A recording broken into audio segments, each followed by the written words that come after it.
Welcome back, my dear students of class 8th. We were on the second chapter of science, and now we have to discuss the new topic, that is useful microorganisms. मैंने आपको बताया था micro organisms मतलब वो छोटे छोटे से सूक्ष्म जीव हमें नंगे आंखों से दिखते भी नहीं है, मतलब उसको देखने के लिए हमें एक माइक्रोस्कोप की जरूरत पड़ती है, जो इंस्ट्रूमेंट का नाम है, जिससे हम छोटी छोटी बारीक चीजों को देख सकते हैं। ठीक है, तो ये हमारे लिए यूजफुल कैसे हो गए, इसके लिए हम बात करेंगे, कुछ एग्जांपल्स लेंगे। जैसे कि पहला, ब्रेड मेकिंग। ईस्ट नाम का एक माइक्रो ऑर्गेनिज्म होता है जो हमारे ब्रेड मेकिंग में यूजफुल रहता है। ये ब्रेड मेकिंग में हम इसका यूज करते हैं, ये हमें ब्रेड बनाने में हेल्पफुल रहता है। इसके अलावा ईस्ट हमें एक और प्रोसेस में भी यूजफुल होता है, फॉर मेकिंग वाइन्स है और अल्कोहल। ठीक है, अल्कोहल लिख देते हैं, चलो अल्कोहल। इन सब में इसमें भी हमारा ईस्ट ही यूजफुल रहता है। इसके अलावा third one is curding of milk, that is curd formation, दही जमाने की प्रक्रिया। दूध से दही जमने की प्रक्रिया में एक छोटा सा माइक्रो ऑर्गेनिजम्स होता है, इसको बोलते हैं लैक्टोबैसिलस।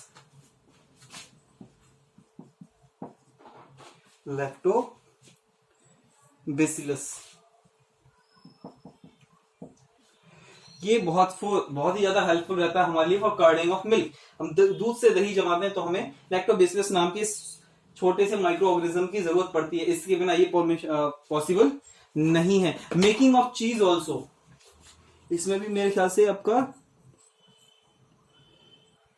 बैक्टीरिया लैक्टोबैसिलस और Streptococcus, making of cheese.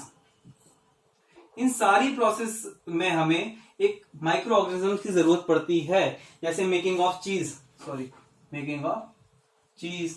Making of bread, alcohol, curding of milk, इन सब में जरूरत हमें पड़ती रहती है। हाँ, एक इसमें फर्मेंटेशन, आप लोगों ने वर्ड सुना होगा, अगर बुक पढ़ी होगी तो पढ़ा भी हो। Fermentation is a process of converting sugar into what?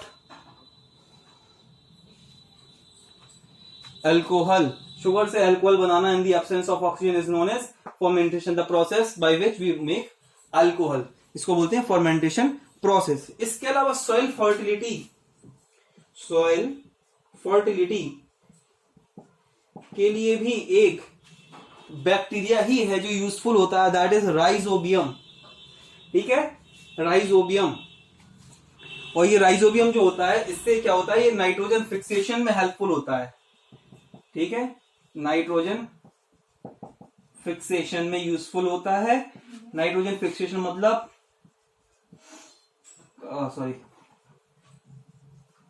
Conversion of atmospheric nitrogen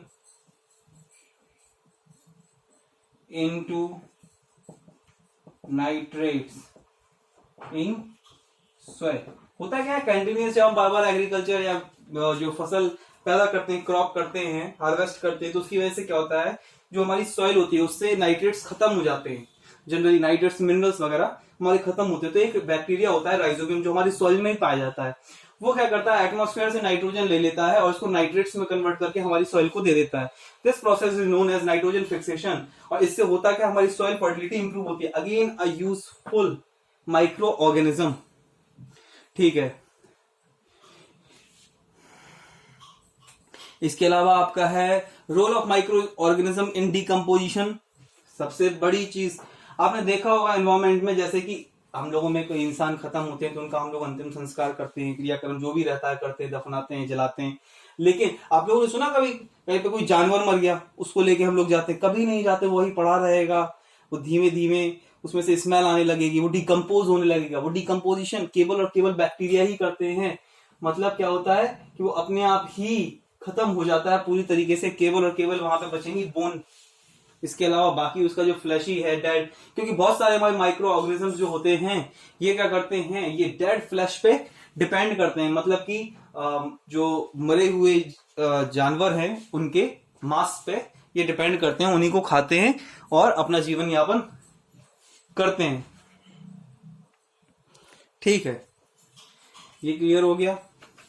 हाँ, सीवेज ट्रीटमेंट।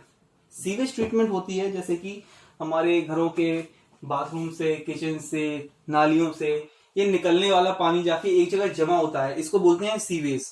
ठीक है, सीवेज लिखवाया था मैंने आपको, मल। ठीक है, ये पानी जाके जमा होता है टैंक में, जिसको हम बोलते हैं सीवेज प्लांट। ठीक है, जो गवर्नमेंट बनवाती है कुछ इंजीनियर्स की हेल्प से। और ये ट्रीटमेंट प्लांट क्या करता है, यहाँ पे इस सीवेज, इस पानी का ट्रीटमेंट होता है। तो ट्रीटमेंट कैसे होगा, इसमें क्या होता है, जो बायोडिग्रेडेबल मटेरियल होता है, जैसे पानी में मान लो किचन से कोई पानी निकला जिसमें कुछ आलू के छिलके या कोई वेजिटेबल्स के कुछ भी पार्ट्स थे, तो ये क्या होते हैं, धीमे धीमे ये खत्म होने लगते हैं, सड़ते हैं, गल जाते हैं।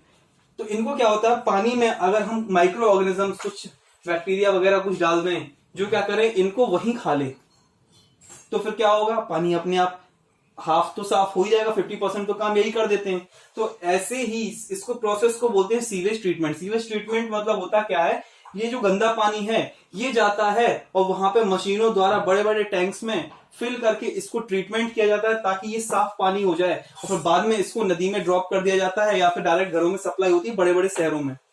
ठीक है, तो इसमें जो हेल्पफुल होते हैं वो भी माइक्रो ऑर्गेनिजम्स होते हैं। ये क्या करते हैं, जो बैक्टीरिया होते हैं, ये जो बायोडिग्रेडेबल मटेरियल होता है, कोई जो भी मतलब कि जो एडिबल आइटम्स हैं उनको वो खाते हैं और उसको खत्म कर देते हैं, 50% यही खत्म कर देते हैं। इसके बाद फिर हम इसमें डिसइंफेक्टेंट डालते हैं और बैक्टीरिया को किल कर देते हैं, बाद में पानी हमारा साफ हो जाता है। ठीक है, तो again a useful micro organisms, bacteria generally हमारे सीवेज ट्रीटमेंट प्लांट में यूज होता है। बायोगैस में भी हम यही करते हैं, बायोगैस का तो सुना ही होगा आपने। हम क्या करते हैं, उसमें काऊ डंग, जो बायोडिग्रेडेबल मटेरियल्स हैं वो फिल कर देते हैं और उनका डिकम्पोजिशन हो जाता है। ठीक है, जब डिकम्पोजिशन होता है तो वहां पे बायोगैस जनरेट होती है जिसको हम बाद में यूज करते हैं। इसके अलावा इनका यूज एंटीबायोटिक्स बनाने में भी होता है। ये थोड़ा सा हम पोर्शन बहुत अच्छे से समझेंगे। ठीक है, एक सेकंड।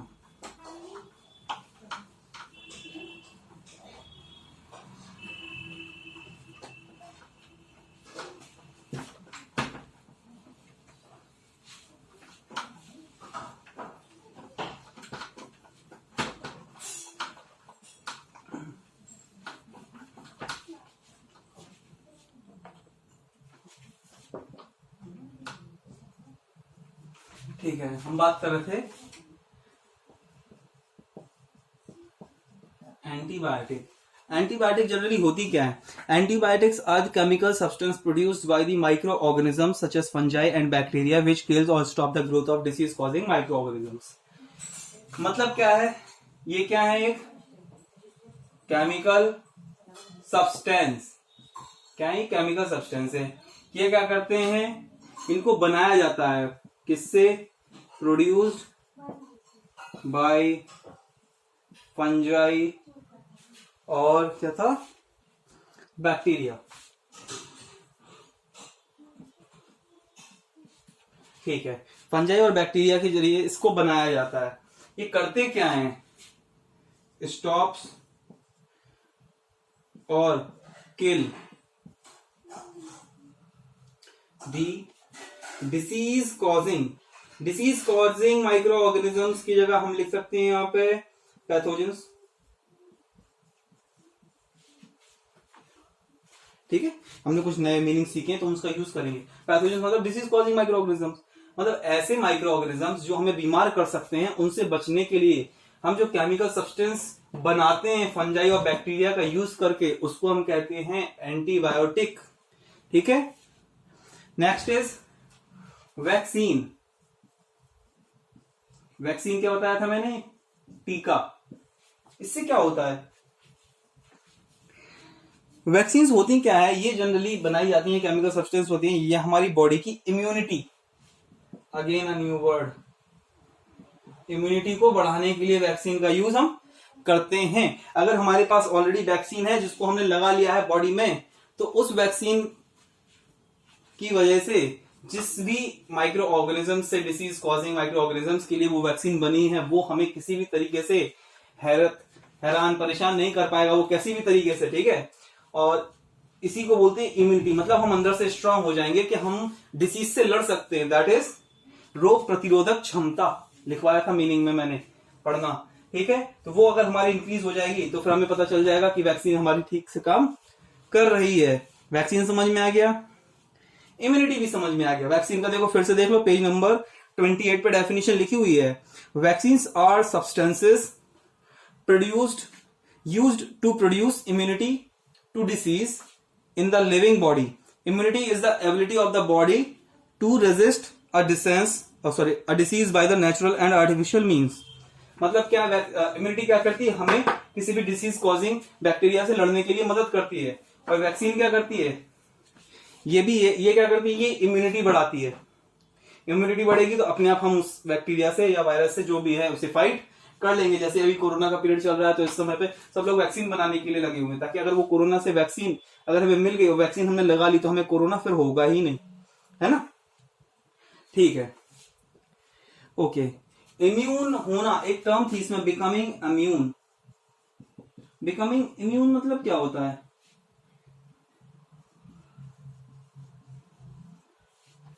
ये इसका मतलब ये है, देखो, कि अगर एक बार हमारी बॉडी किसी भी डिसीज, कोई भी हमें डिसीज हो गया, हम बीमार पड़ गए, ठीक है, तो हमारी बॉडी में क्या होता है? जैसे कि अगर ये हमारी बॉडी है,